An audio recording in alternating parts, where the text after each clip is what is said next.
Collaboration matters for two reasons.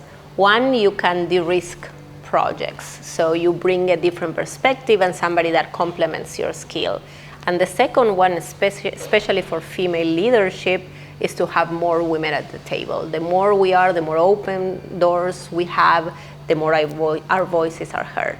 And I think sometimes can be a little surprising when you have many accomplished women facing challenges. So collaboration is a key part of having a voice. The other thing that we should prioritize is taking risks and being open to failure.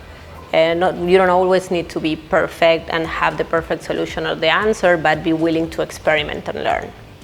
We had actually a very intimate conversation, and I think people were able to convey their feelings and their experiences from different sectors. We share common challenges and also the common sense of purpose and how this sector of impact investment brings a lot of a prejudice about women in finance, but at the same time brings this drive to find new solutions. And I think that's what we all share.